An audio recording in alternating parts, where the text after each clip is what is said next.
wabarakatuh. Waalaikumsalam warahmatullahi wabarakatuh. Salam sejahtera buat kita semuanya dan selamat pagi. Bapak Ibu, rekan-rekan peserta BKPA Kristen Legal Indonesia, katakan selamat bergabung. Pada kesempatan pagi ini saya diberi amanah oleh Ketua Umum untuk men-sharingkan ilmu yang saya miliki kepada Bapak Ibu, rekan-rekan peserta PKPK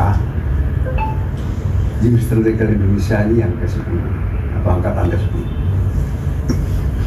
Sebelum saya menyampaikan materi, ada beberapa hal yang perlu kita pahami bersama, bahwa advokat berdasarkan Undang-Undang Nomor 18 Tahun 2003 adalah salah satu penegak hukum di Indonesia, sehingga memiliki suatu gradasi sama dengan penegak hukum yang lain, baik itu jaksa, kepolisian maupun hakim. Itu yang harus dipahami. Yang membedakan apa? Adalah batas kewenangan. Yang membedakan adalah batas kewenangan. Nah, nanti dalam konteks penegakan hukum tentunya akan adanya suatu keseimbangan antara advokat ini dengan penegak hukum yang lain. Memang masih ada permasalahan yang sangat krusial yang kebetulan saya juga menjadi narasumbernya, bagaimana memecahkan suatu persoalan ini agar advokat ini memiliki kesetaraan dengan penegak hukum yang lain. Jadi jangan hanya formalistis saja. Saya karena menjadi narasumber di berbagai organisasi advokat, saya netral. Jadi pendekatan saya keilmuan, jadi netral. Mensetarakan advokat ini dengan penegak hukum yang lain. Termasuk besok tanggal 13 hari Minggu di Mercury Hotel saya akan bicara tentang obstruction of justice dikaitkan dengan kewenangan advokat ini. Membela kalian apakah kemudian dikatakan menghalang-halangi? Ini menjadi suatu persoalan. Nanti akan saya bedah pada tanggal 13. Nah, terkait dengan kesetaraan tadi juga secara nasional kita juga berbicara. Ya. Artinya apa Bapak Ibu semuanya yang saya sampaikan, bahwa konsistensi sebagai salah satu penegak hukum ini yang harus disadari oleh para advokat atau calon advokat, karena kembali kepada profesinya yang profesional, profesi yang mulia. Ini kadang-kadang kemuliaan dari profesi itu tidak terwujud atau tercapai karena pemegang profesi itu sendiri tidak memahami tentang kemuliaan profesinya. Ini kadang-kadang jadi salah gunakan, kemudian digunakan hal-hal yang tidak sesuai dengan tujuan kewenangannya itu. Nah, karena itu untuk menuju pada profesionalisme advokat yang merupakan salah satu dari penegak hukum ini, ketika kita memahami apa sih yang sebenarnya dasar-dasar yang digunakan untuk mewujudkan profesionalisme ini, atau dasar-dasar profesinya itu apa? Profesi itu adalah suatu pekerjaan yang dilaksanakan berdasarkan keahliannya. Itu makna dan hakikatnya profesi. Suatu pekerjaan yang dijalankan berdasarkan keahliannya. Nah, kalau kemudian advokat sebagai profesi dan memiliki kode etik profesi, kalian apa yang harus dimiliki? Karena bagian dari penegak hukum adalah keahlian hukum satu-satunya. Nanti keahlian trik-trik beracara, trik-trik beracara menentukan. Nah, saya hanya akan membedah dan berdiskusi terkait dengan keahlian hukum saya. Yang lain banyak itu soalnya, nanti ilmunya akan disampaikan yang penyajian. Bagaimana kemudian kita akan memahami tentang keahlian hukum ini dan tercermin sebagai ahli hukum? Ketika kita mampu menalar tentang hukum. Ketika kita mampu menalar tentang hukum, kenapa hukum harus dinalar? Hukum itu abstrak, Bapak Ibu semuanya. Abstrak. Nanti akan saya jelaskan. Yang hanya terdiri dari proporsi-proporsi terangkai dalam suatu kalimat. Kalimat itu disebut sebagai norma. Norma itu abstrak. Baru akan menjadi konkret ketika terjadi suatu peristiwa hukum. Baru konkret. Misalnya contohnya kepidanaan. Barang siapa mengambil sebagai rasulnya barang milik orang lain. Ini abstrak. Baru kalau ada orang mengambil itu baru konkret. Artinya apa? Secara teori pembentukan hukum, peraturan atau hukum ini baru akan bekerja ketika ada orang yang melakukan suatu perbuatan hukum dikaitkan dengan hukum itu. Kalau tidak ya hanya undang-undang, berhenti undang-undang. Kalau bahasanya Pak Sabito Raharjo, law in the book. Baru kemudian ini akan diterapkan pada peristiwa konkret, itulah baru law in action. Hukum pada realitas dan kenyataan ketika diterapkan dalam peristiwa konkret. Nah, untuk memahami itu semua maka hukum harus dinalar. Hukum harus dinalar. Karena itulah ada ilmu yang disebut legal reasoning atau argumentasi hukum. Jadi hukum itu harus diargumentasikan, Bapak Ibu semua. Salah mengargumentasikan, hukum tidak akan pada cita-citanya. Salah mengargumentasikan, hukum akan menyimpang dari arahnya. Karena argumentasi hukum ini sebenarnya sebagai ilmu yang fundamental yang harus dikuasai oleh aparatur penegak hukum, termasuk advokat. Hukum tidak bisa pokok.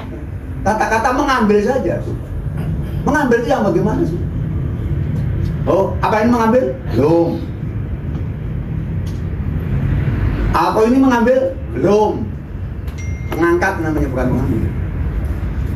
Itu ada nalar. Makna dari mengambil berdasarkan norma hukumnya ketika memindahkan satu tempat ke tempat lain. Nah, ini baru mengambil. Apakah menggunakan setiap perbuatan mengambil dapat hukum? Tidak. Harus mengargumentasikan yang lain dengan melawan hak atau melawan hukum. Kalau saya bilang Pak Ketua, Pak Dr. Rahman, gelasnya saya ambil ya. Oh iya, ini tidak melawan hukum, boleh kok. Apakah kemudian sesuai dengan unsur yang dimaksudkan mengambil tadi dengan melawan hukum atau melawan hak? Tidak. Nah, ini rekan-rekan semuanya. Jadi Bapak Ibu, hukum itu harus dinalar. Hukum itu harus dinalar. Nah, karena itulah pagi ini saya memegang amanah dari Pak Ketua Umum untuk menyampaikan ilmu tentang argumentasi hukum atau juga yang disebut sebagai legal reasoning. Argumentasi atau legal reasoning adalah merupakan materi yang apabila dipelajari secara formal dalam bangku kuliah, satu semester tidak selesai. Nah, bayangkan ini, satu semester tidak selesai, kita hanya 2 jam. Ekspres. Karena itu terhadap apa yang kita sampaikan mungkin nanti hanya dasar-dasarnya saja.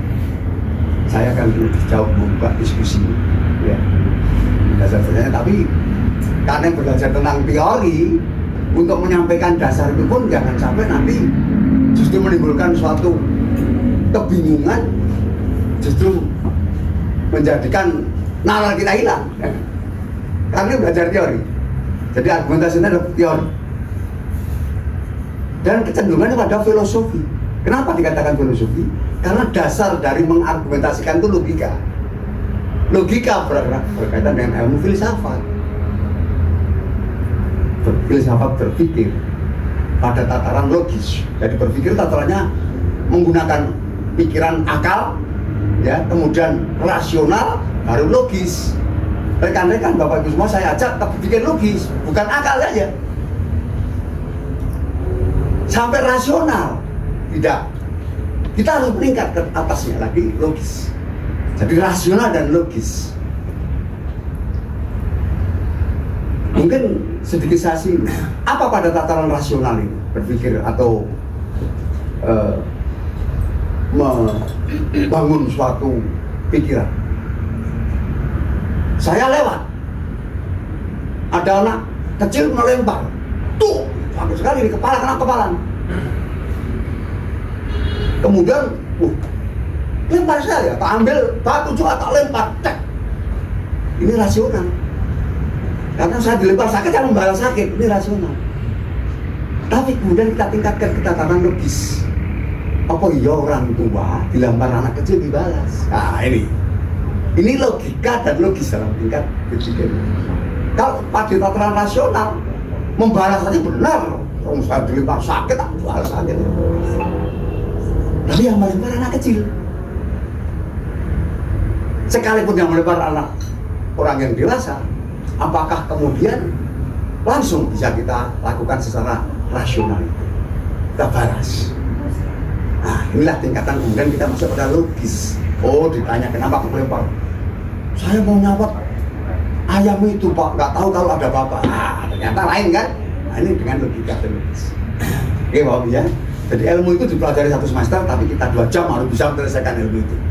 Ya, saya mungkin akan sedikit maraton dan kerangka-kerangkanya, tapi akan ada hal-hal yang harapan saya bisa dicapai. Izin saya berdiri.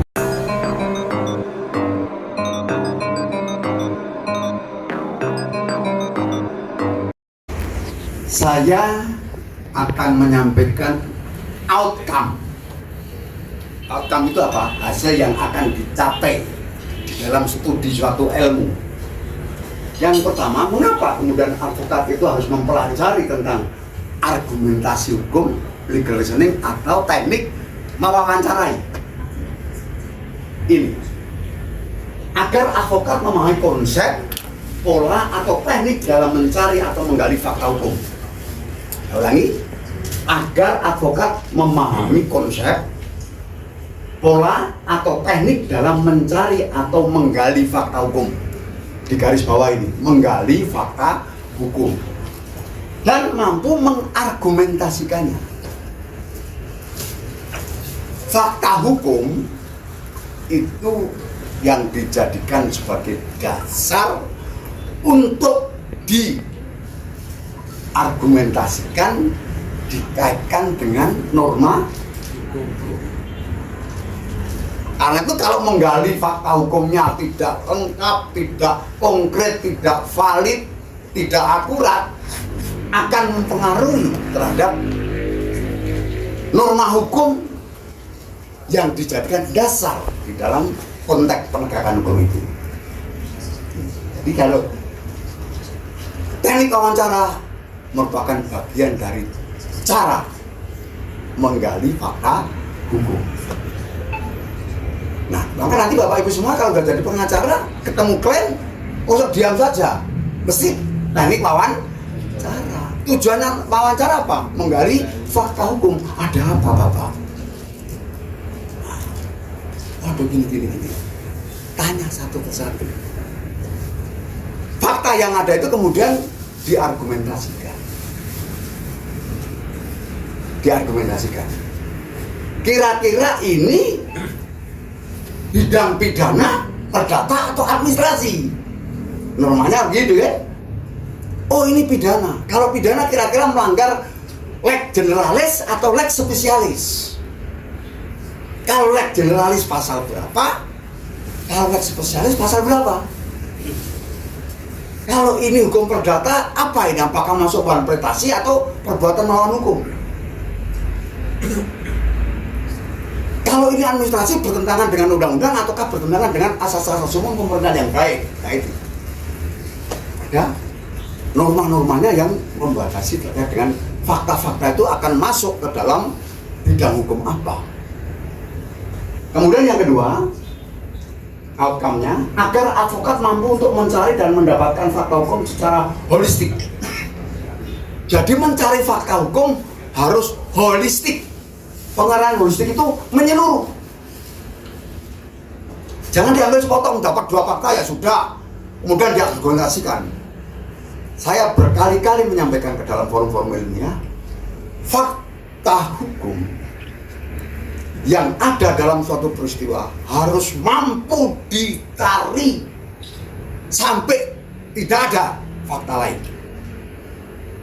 Bahkan kalau misalnya di dalam suatu peristiwa itu ada, kita ke samping mencari untuk melengkapi fakta itu. Karena fakta hukum itulah yang nanti akan dapat dikonstruksikan bahwa peristiwa itu merupakan peristiwa hukum atau bukan peristiwa hukum. Akan dikualifikasi sebagai peristiwa hukum ketika peristiwa itu ada suatu aturan yang mengatur. Tidak akan menjadi peristiwa hukum ketika aturannya tidak ada. Maka dalam bicara tentang peristiwa atau perbuatan, ada perbuatan hukum atau right handling, ada perbuatan yang bukan hukum, right handling namanya. Di situ. Jadi ada perbuatan yang bukan perbuatan hukum karena tidak ada aturannya.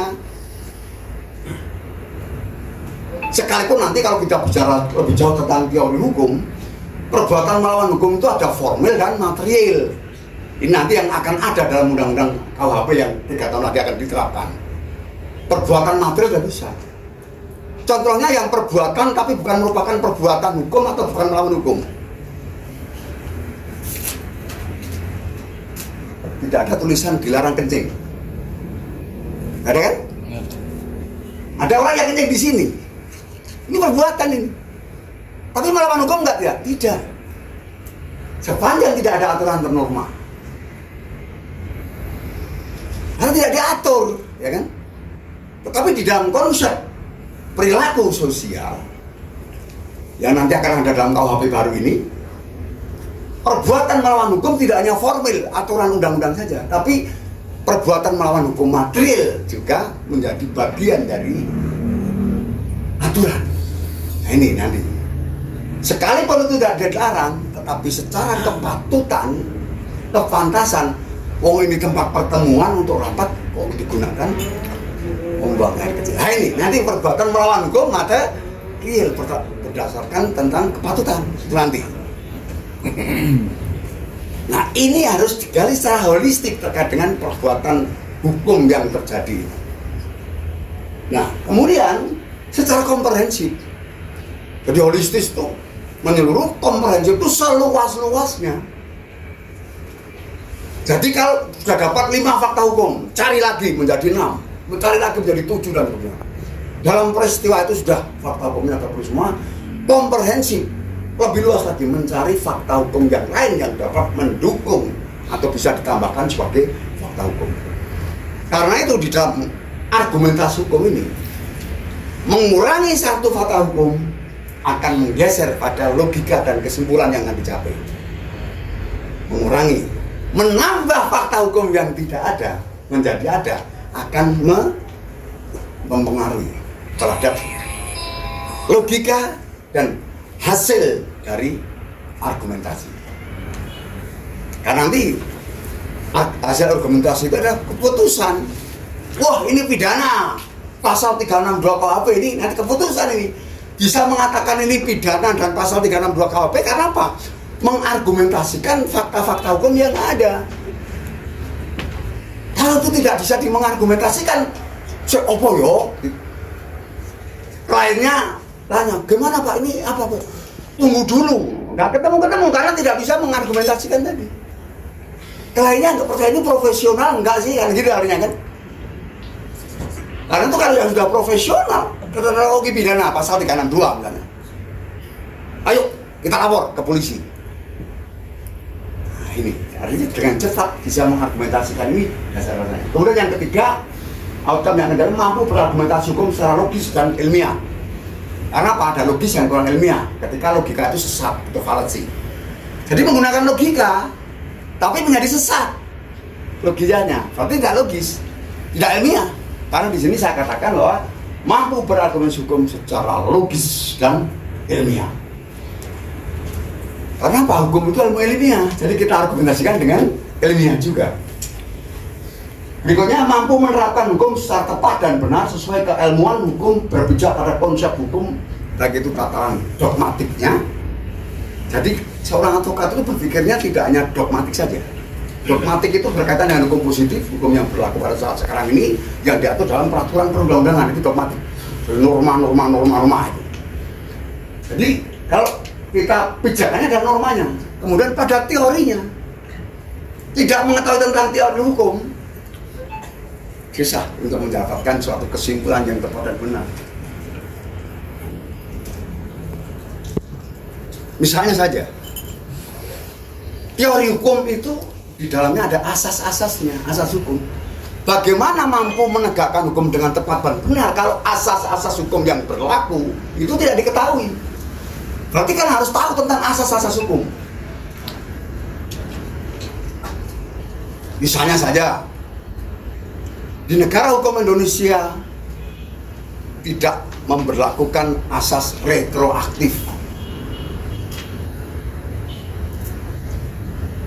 Makna asas retroaktif adalah hukum tidak boleh berlaku surut. Nah, kalau itu tidak dipahami, nggak ada dalam teori hukum. Berarti hukum itu dibentuk tahun sekarang tapi diberlakukan untuk kasus tahun 2019. Kan nggak bisa. Kalau kita tidak tahu, ya wes nggak apa-apa, kan begitu kan. Sedangkan pemikiran kritis tentang hukum ini, khususnya yang dimiliki oleh advokat, sangat dipengaruhi oleh kondisi kemampuan penguasaan dogmatik teori maupun filosofinya. Nah, terkait dengan filsafat ya tentunya ya kita kembali kepada logika tadi. Kemudian yang terakhir, menjadi bagian penegak hukum yang berpikir logis, profesional dan handal. Advokat berkompetisi. Banyaknya anggota advokat untuk dapat dipercaya, untuk dapat diyakini oleh klien ketika mampu mencerminkan tentang keprofesional dan kehandalan seorang advokat. Karena tadi ilmu tentang advokat tidak hanya ilmu hukumnya saja, trik advokat, trik menemukan, trik berargumentasi akan menjadi bagian dari yang harus dimiliki oleh seorang advokat agar profesional. Lanjut.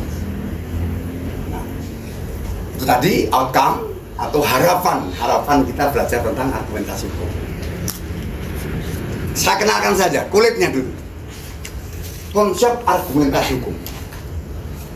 Saya kalau mengajar seminar, narasumber dan lain sebagainya, saya akan selalu berbicara konsep atau saya awal dengan konsep.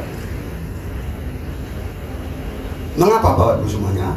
Kalau Bapak Ibu semuanya belum pernah mendengar dan belum tahu, berbicara atau berpikir tentang hukum beranjak dari konsep.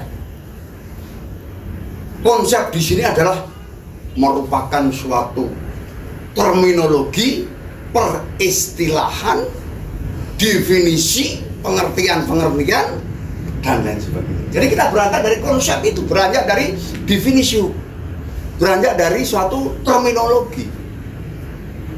Jadi kalau kita tidak beranjak dari itu akan menjadi keliru. Karena apa? Hukum adalah konsep. Dulu waktu di S1, ketika mau menyusun skripsi, atau yang sudah ada yang S2, pasti kerangka konseptual pasti kan. Jadi konseptualnya pasti ada, karena apa? Terkait dengan definisi terminologi. Karena itu saya selalu akan memulai dari konsep. Apa konsep argumentasi hukum itu? Peristilahan, definisi, arti dari argumentasi hukum. Argumentasi hukum ini di dalam bahasa lain disebut sebagai legal reasoning. Reasoning itu adalah suatu penalaran, legal itu adalah hukum. Legal reasoning adalah penalaran hukum. Jadi argumentation of law itu memiliki sinonim dengan legal reasoning. Apa definisi dari argumentasi hukum ini? Adalah suatu bentuk, ini yang harus pahami dasar, pola atau metode untuk menganalisis, untuk menganalisis, berarti menganalisa atau memformulasikan, merumuskan hukum dalam suatu peristiwa hukum secara rasional dan logis. Berarti argumentasi hukum, konsep dasarnya adalah menganalisa ya, dan merumuskan hukum. Apa yang dianalisa adalah fakta-fakta hukum. Merumuskan fakta-fakta hukum itu dikaitkan dengan hukum norma yang sudah ada.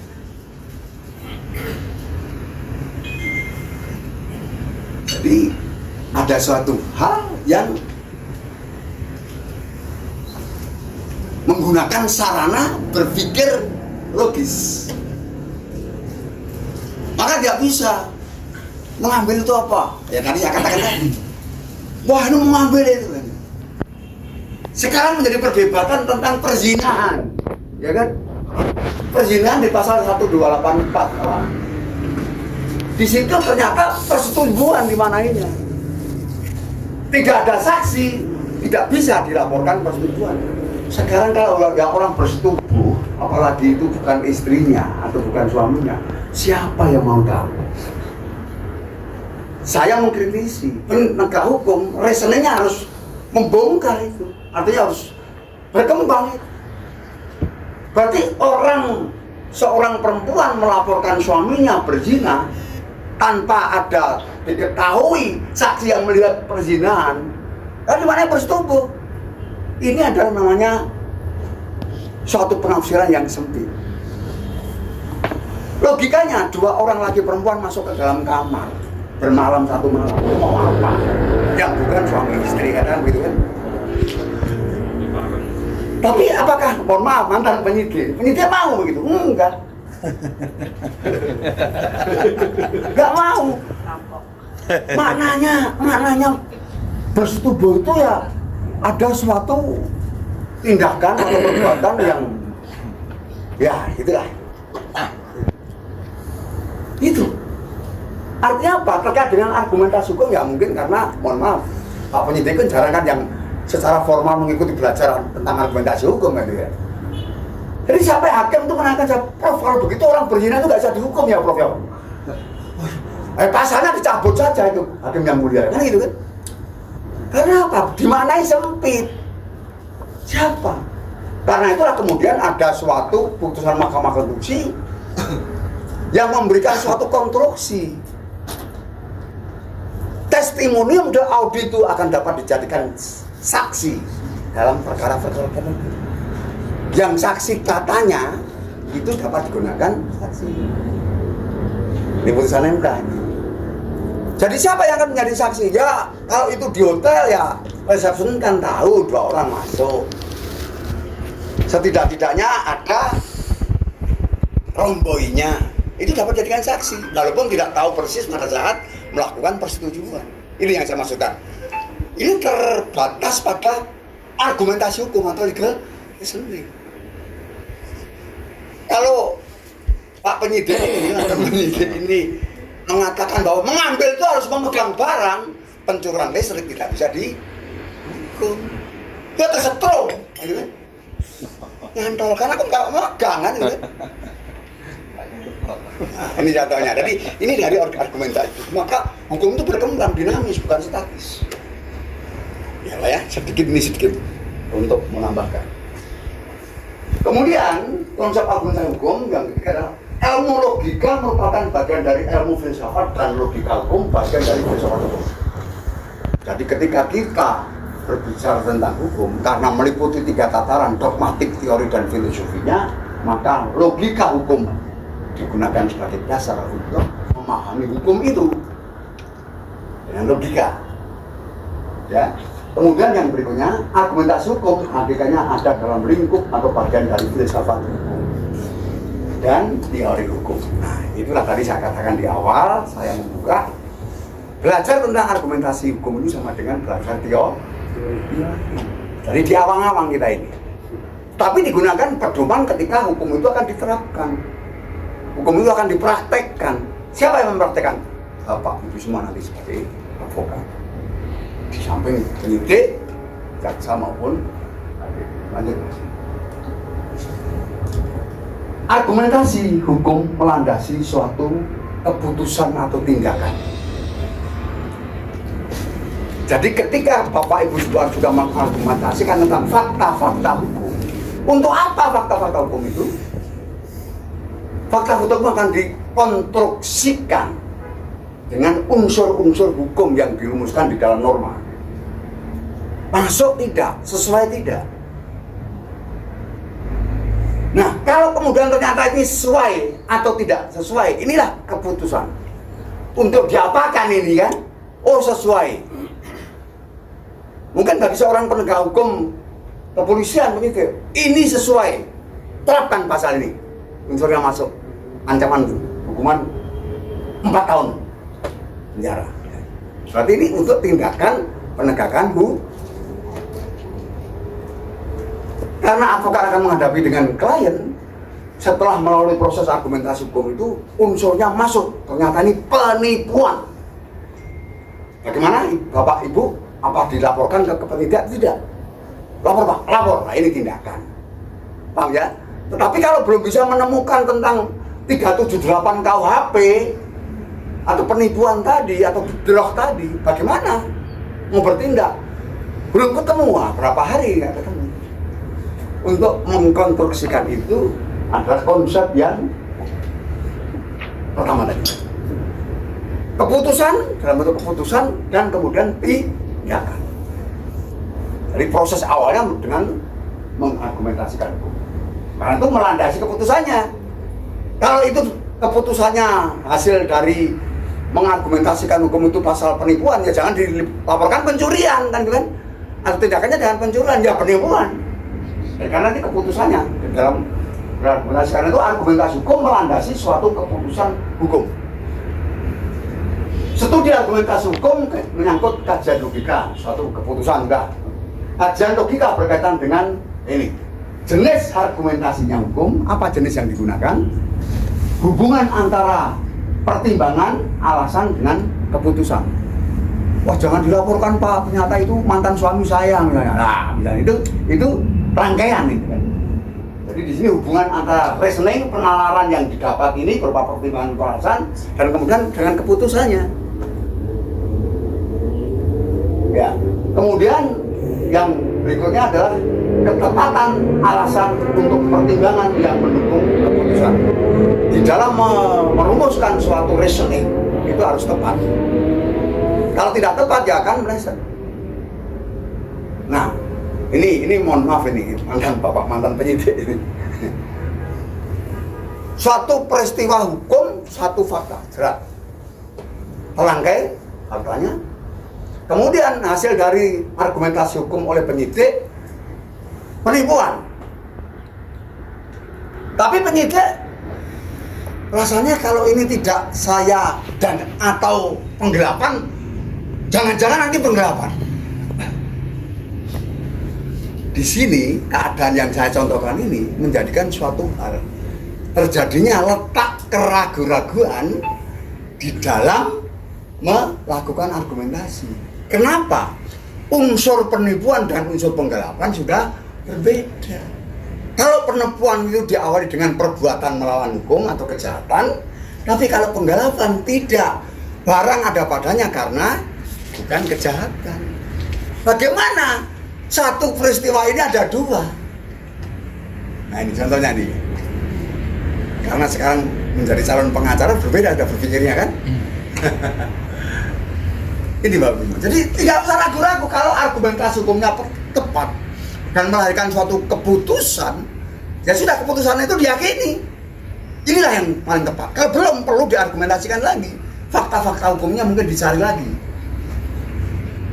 Ini Bapak Ibu semuanya. Jadi hal yang sangat mendasar di sini adalah karena apa?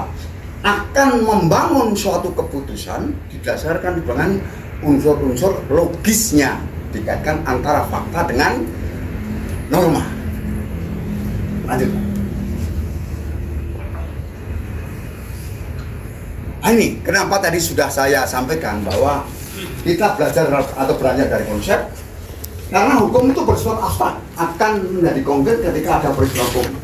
Hukum memiliki unsur-unsur hukum dan peristiwa hukum memiliki fakta-fakta hukum. Ini yang kedua yang penting, Bapak. Hukum memiliki unsur-unsur hukum dan peristiwa hukum memiliki fakta-fakta hukum. Kalau kita mengatakan bukti atau barang bukti, di mana itu fakta hukum? Ini nanti akan kemudian dikaitkan dengan unsur-unsur hukum. Maka penegak hukum akan selalu mengatakan perbuatan ini memenuhi unsur hukum. Paham ya? Jadi perbuatan memenuhi unsur-unsur karena apa? Hukum itu ada unsur-unsurnya. Langkah awal yang harus dipahami adalah unsur-unsur hukum. Mengapa unsur-unsur hukum? Kalau nanti kita bicara lebih lanjut ya, kalau sempat saya bicarakan, kalau saya bicarakan sekarang. Di dalam konteks argumentasi hukum itu dipengaruhi oleh negara hukum dan sistem hukum yang berlaku dalam negara itu. Ingat itu. Jadi argumentasi hukum itu dipengaruhi oleh negara hukum dan sistem hukum yang berlaku dalam negara hukum itu. Sekarang ini yang masih getol dan masih diberlakukan sistem hukum itu hanya ada dua di dunia ini. Yang pertama adalah common law system atau sistem hukum common yang mendasarkan pada kebiasaan-kebiasaan, adat istiadat yang berlaku di masyarakat. Hukumnya bersifat empiris. Ini yang pertama. Berlakunya di negara Anglo-Saxon, negara Amerika, Inggris, dan negara-negara bagiannya. Inggris kecuali Skotlandia, karena saya pernah melakukan penelitian di Skotlandia itu bahwa sistem hukum di Skotlandia itu atau Scottish itu hampir sama dengan Indonesia, tidak mengikuti UK, United Kingdom. Jadi walaupun negara bagian dari UK, United Kingdom, tapi Skotlandia itu sistem hukumnya berbeda, bukan common law. Maka Skotlandia pernah mengajukan referendum ingin berpisah dengan UK, walaupun tidak berhasil ya. Ini karena sistem hukumnya berbeda. Saya sudah berkali-kali ke sana, saya mencari literatur hukumnya maupun melakukan wawancara. Kemudian yang kedua adalah civil system. Ini yang masih berlaku, civil system, sistem hukum sivil yang berlaku di negara Eropa kontinental. Di Eropa kontinental, jadi negara-negara bagian Eropa, mulai dari Prancis, Belgia, Belanda, Italia, Roma, Jerman, ya, Yunani, dan lain sebagainya. Bagian daratan Eropa. Sistem hukumnya sivil. Kita tarik ke negara Republik Indonesia tercinta.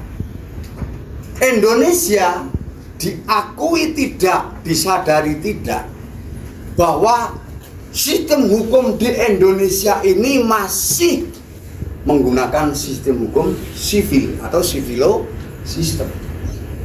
Sekalipun perkembangan carut marut tentang sistem hukum itu mempengaruhi, tetapi kita masih mengidentikan bahwa sistem hukum kita adalah civil.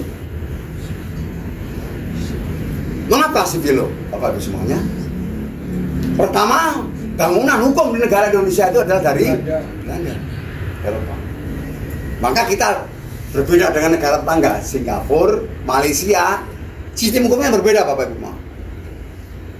Nah, campur aduknya hukum di Indonesia ini karena antara sistem common law dengan sistem civil law itu dijadikan satu. Seperti contoh, mohon maaf saja, konsep restoratif justice itu adalah konsep pada sistem common law. Ditarik ke Indonesia, diatur dengan peraturan Kapolri kan itu kan, disepakati bersama. Secara teori hukum itu bertentangan dengan sistem hukum. Karena apa? Di dalam civil law system ini yang sifat kecenderungan hukumnya normatif, itu ada asas perbuatan pidana tidak akan hapus dan gugur dengan perbuatan perdata. Tindakan restoratif justice adalah mendamaikan. Perdamaian adalah perbuatan perdata. Bagaimana terkait dengan pidana yang didamaikan?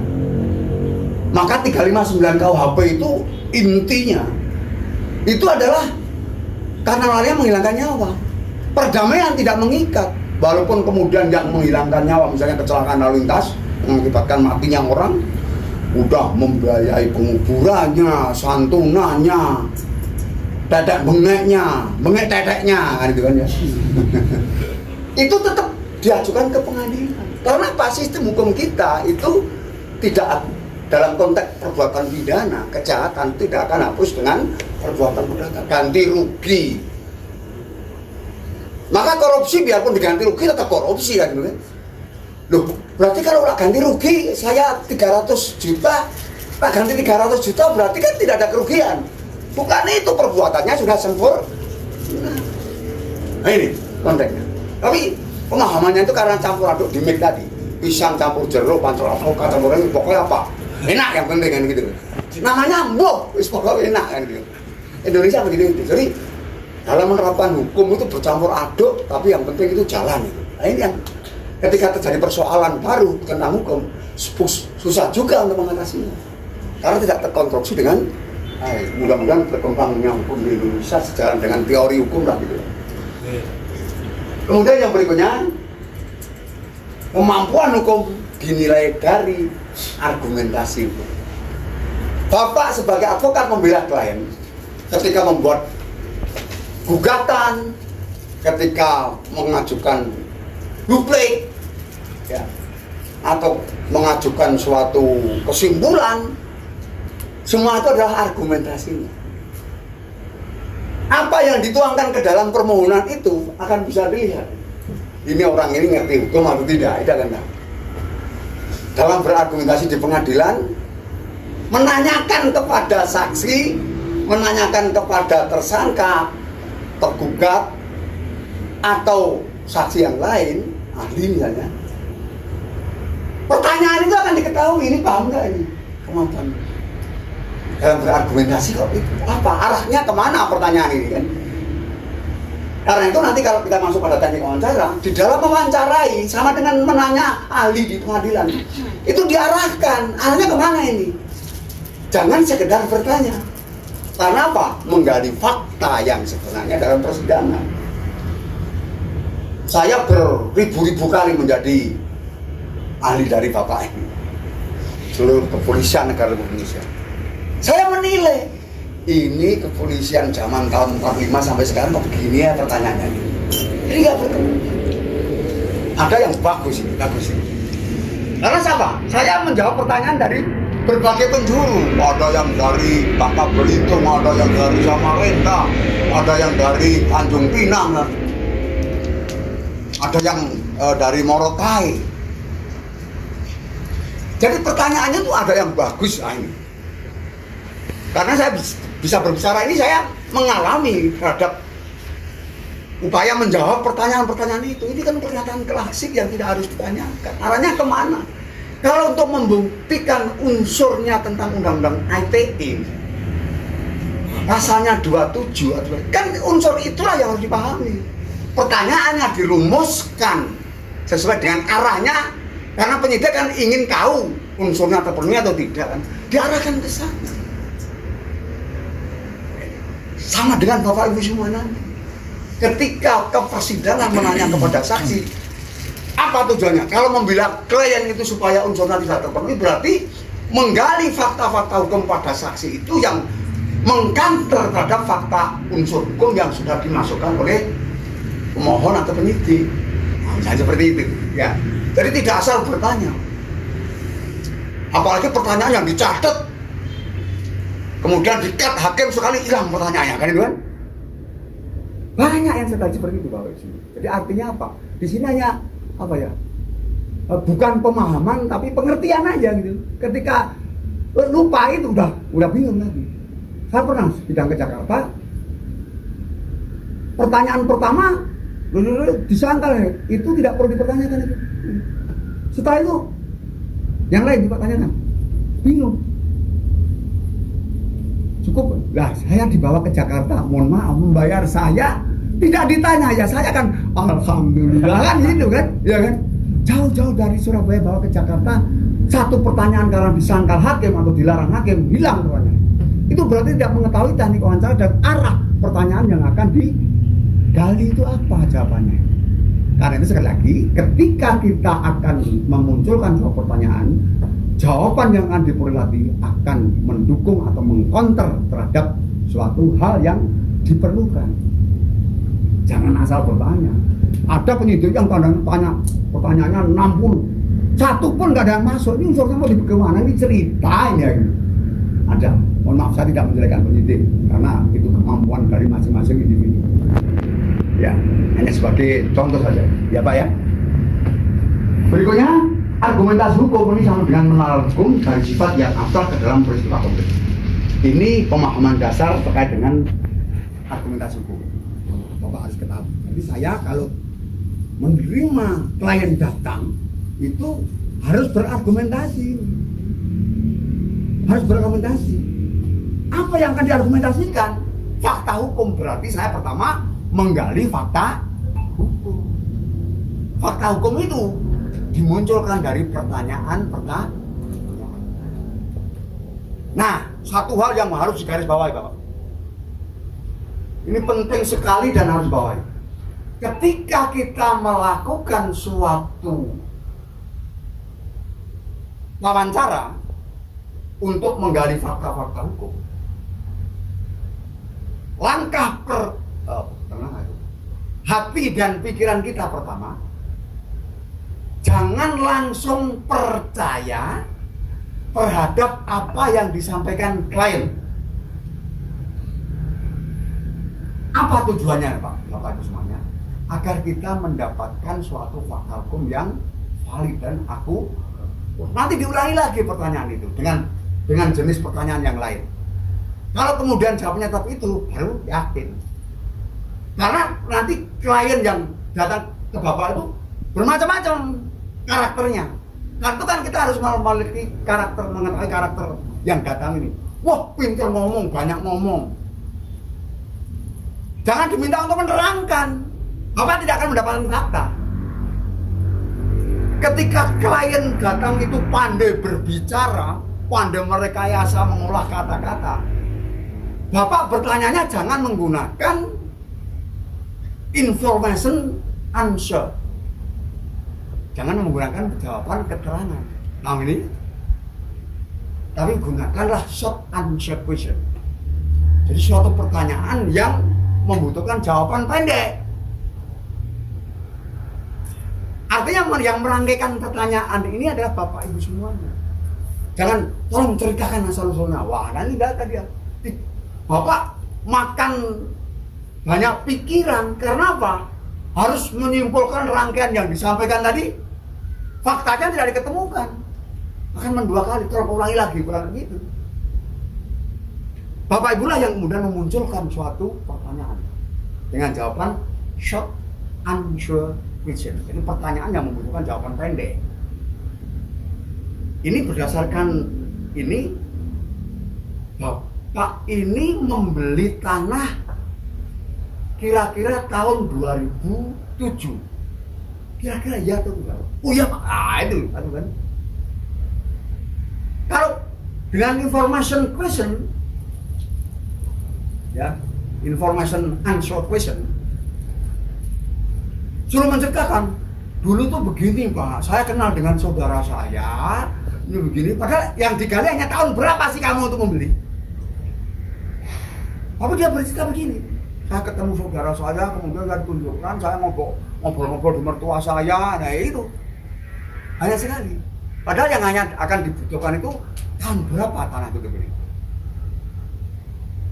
Ya kan? Beli dari siapa? Tanyakan aja. Tahun 2007 Bapak itu membeli dari siapa? Oh, saya dari Budi. Budi masih hidup sekarang. Artinya wawancara itu dengan jawaban-jawaban pendek. Tidak disuruh menyerahkan.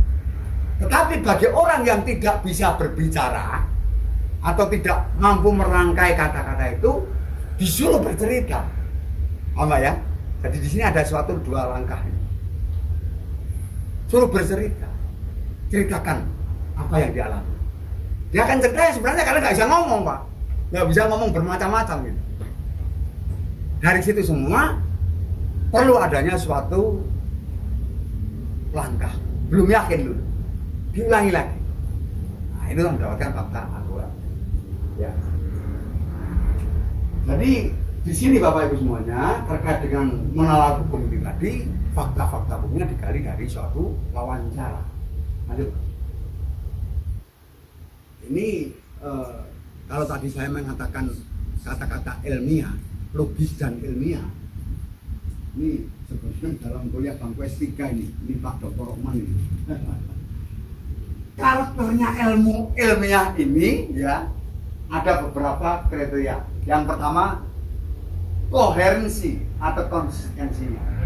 Pengertian koherensi itu ketika kita akan menggunakan suatu argumentasi, reasoning, maka harus dicari ya keruntutan di dalam suatu berpikir, ya, konsistensiannya. Ya. Artinya apa? Kesesuaiannya dengan suatu keadaan yang lain. Sehingga nanti ketika ada keadaan lain akan dapat dinilai. Keadaan itu akan mematahkan atau keadaan itu justru akan mendukung. Ini kesesuaian. Nah, tapi jangan sampai terjadi subjektivitas. Pengertian subjektivitas itu ketika kita akan menggali fakta hukum dengan wawancara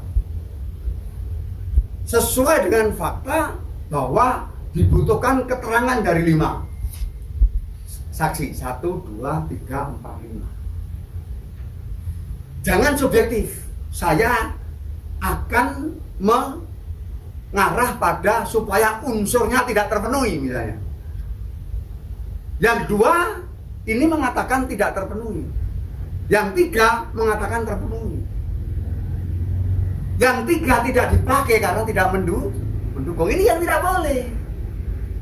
Tidak boleh. Jadi 5 tetap dipakai, digunakan sebagai suatu landasan berargumentasi. Nah, kadang-kadang kan dipilih. Ya Pak Supardi ya? Dipilih. Saksinya 7 oleh penyidik kan gitu kan. Tapi yang dipakai 3 saja. Karena apa? Yang mendukung unsur kan gitu kan. Yang 5. Padahal ini sebenarnya ketika kita berpikir objektif secara logis dan objektif, justru yang lain itu akan digunakan sebagai dasar bahwa unsurnya tidak terpenuhi. Tapi kalau keinginannya untuk memaksakan untuk terpenuhi, yang dipakai yang 3 saja kan gitu. Nah ini. Dan ini mohon maaf, nanti pun akan pada terjadi pada rekan-rekan. Jaksa pun begitu. Jaksa pun begitu. Nah, disinilah yang kemudian penegakan hukum yang belum fair play. Ini yang pada namanya. Ini belum fair play. Kalau fair ya, semua saksi yang terlibat itu mendukung dia, periksa semua. Kemudian setelah diperiksa, objektif menarik suatu konklusinya atau kesimpulannya. Kalau ini kemudian memang harus unsurnya tidak terpenuhi, walaupun niat hatinya itu supaya terpenuhi ya, play ya. Ini yang dia masukkan. Itu untuk semuanya, termasuk jaksa, hakim, advokat. Oke. Ini yang pertama adalah koherensi atau konsistensi. Ya, jadi runtut, dicari kesesuaiannya. Kemudian yang berikut kriteria yang kedua adalah korespondensi. Setiap argumentasi hukum yang dilakukan harus memiliki dasar hukum. Ini namanya korespondensi. Berkoresponden, memiliki dasar. Jadi pokoknya menurut saya begitu kan bisa. harus bicara tentang dasar hukumnya secara dogmatiknya, teorinya atau filosofinya. Jadi ataukah kemudian misalnya berdasarkan jurisprudensi, oke lah, jurisprudensi putusan pengadilan negeri tanggung tetap gitu. Walaupun itu berlakunya jurisprudensi itu di negara hukum yang satu dengan jalan berbeda, tapi ya nggak apa-apa, tapi kan ada dasarnya gitu. Artinya apa? Ketika kita mengargumentasikan harus ada dasar, dicari dasarnya. Jangan hanya sekedar menurut pendapat saja. Boleh analisa, tapi agar menjadi analisa itu ilmiah harus dicari landasannya. Karena Bapak Ibu itu nanti penegak hukum, ya tentunya landasan hukum yang harus digunakan. Lanjut. Kemudian saya menyampaikan ini, tapi terjadi pro kontra. Dikatakan itu ilmu ilmiah ketika empiris. Tetapi hukum sebagai ilmu normatif pun sekarang dikatakan juga ilmiah. Karena hukum normatif ini mengatakan bahwa ilmu hukum itu adalah ilmu sui generis, gen sendiri, tidak mengikuti gen lain. Kalau yang bersifat empiris itu hukum dikaitkan dengan ilmu sosial, maka dulu gelarnya itu bermacam-macam. Ada SHMS, ada SHM HUM, ada SHMH. Ini sebenarnya dari perkembangan ilmu hukum atau teori hukum. Ketika hukum itu dimasukkan kelompok sosial, studi hukum pada tataran magister, dia mengikuti sosial. Tarik menarik lagi, bukan ilmu sosial ilmu hukum itu. Karena apa? Menjadikan orang berbuat baik untuk berpedoman dengan hukum itu. Kebaikan manusia itu terkait dengan suatu etika, perilaku, tata krama. Nah inilah kemudian berarti bagian dari etika hukum itu. Masuk ilmu humaniora, ya kan? Ilmu bahasa, etika itu ilmu humaniora. Pensitu di hukum kebingungan juga, bukan lagi ilmu sosial tapi humaniora sekarang. Pensitu magister kemudian masuk diberikan gelar magister humaniora. Jadi gelar saya itu MHUM itu bukan magister hukum, tapi magister humaniora. Karena apa? Saat itu hukum itu sebagai ilmu etika, mendidik untuk berpedoman itu orang menjadi baik. Nah sekarang ilmu hukum adalah ilmu sui generis, ilmu berdiri sendiri berdasarkan genetikanya, norma. Nah, kalau studi hukum yang magister hukum, gitu. Karena itu gelarnya sekarang MH. Nah itu ya. Jadi kalau orang sampai apa bedanya MH sama MH? Ya jelas beda, tulisannya aja beda. ini yang mana? Kemudian yang berikutnya memiliki metode tertentu, kemudian pragmatis. Lanjut. Ini cukup diketahui. Gak usah ini, saya kira ya. Ini karena lanjutannya. Jadi karena hukum itu adalah sui generis, maka hukum itu bersifat normatif, ya. Kalau kemudian dimaknai, apakah hakikat hukum itu? Hukum adalah sebagai norma atau kaidah. Ya. Penegak hukum adalah menegakkan norma. Sekalipun secara teori, sedikit aja. Kita itu salah kaprah. Istilah law enforcement, penegakan hukum, itu sebenarnya istilah di negara common law system sana.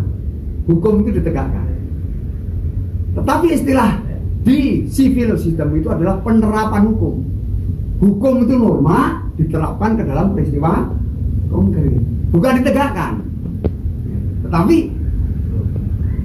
pemikir hukum Indonesia banyak yang mengadopsi dari common law, sehingga ya oke, lebih menarik law enforcement daripada terus passing kan. Akhirnya mengikuti penegakan hukum. Sebenarnya penegakan hukum itu istilah yang ada di negara Anglo-Saxon. Seperti asas yang berlaku Bapak Ibu semuanya. Mungkin Bapak memahami tentang asas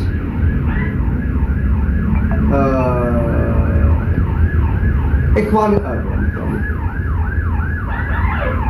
bahwa ya equality before the law. Betul. Asas equality before the law itu dianut di Indonesia, persamaan di depan hukum. Ya kan? sebenarnya asas persamaan di depan hukum itu diadopsi dari negara Anglo-Saxon. Itu kalau itu karena apa? Itu ada di dalam sistem hukumnya di Anglo-Saxon, diadopsi di Indonesia, sehingga masyarakat ini di negara Indonesia ya waktu itu terjenjang atau kesenjangannya dengan kelas-kelas dianggap suatu asas yang sama. Nah, ini. Jadi asas ini banyak yang diadopsi dari negara-negara lain, sehingga di Indonesia itu ya menjadi suatu konstruksi hukum yang bapaknya banyak sekali lah kiranya. Biasanya bapaknya yang satu gitu ya, tapi bapaknya banyak sekali, mana yang kira-kira sesuai masukkan. Nah sekarang ini nanti KUHP yang baru ini udah itu bapaknya banyak, baunya juga banyak. Ya. Jadikan satu keluarga. Kemudian yang berikutnya, lanjut mas. Ya. Gak usah ini, kalau berpikir ilmiah gak usah. Nah ini, keberadaan dan berlakunya argumentasi hukum. Kalau nanti saya diingatkan, ya kalau waktunya udah mepet, jangan kalau habis. Diskusinya tidak ada belum? Ya. Diskusinya habis. Oke, siap, nanti akan kami sampaikan. Oke. Karena setelah selesai pemaparan materi, kalau ada sesi tanya jawab nanti, Ya, Prof. ya, oke. Oke, siap, Prof. Ingatkan nanti ya. Siap, Prof. Karena udah kalau tuh bicara tuh lupa nih, udah 4 jam udah. Oke, siap, Prof. Siap, Prof. Masih 1 jam lagi, Prof. Semangat, Prof. Eksistensi dan berlakunya argumentasi hukum, keberadaan dan berlakunya ya, dari legal reasoning atau argumentasi hukum.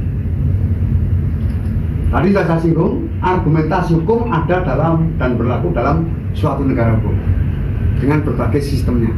Ada common law system, ada civil law system. Nah, satu hal yang perlu saya sampaikan di sini dan saya garis bawahi,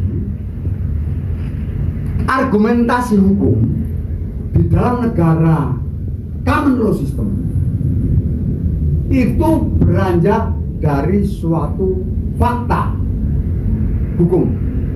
Kalau ini argumentasi hukum di negara common law system beranjak dari fakta hukum. Fakta hukum terkumpulkan lebih dulu. Baru kemudian dari fakta-fakta ini dikaitkan dengan undang-undang atau peraturan perundang-undangan.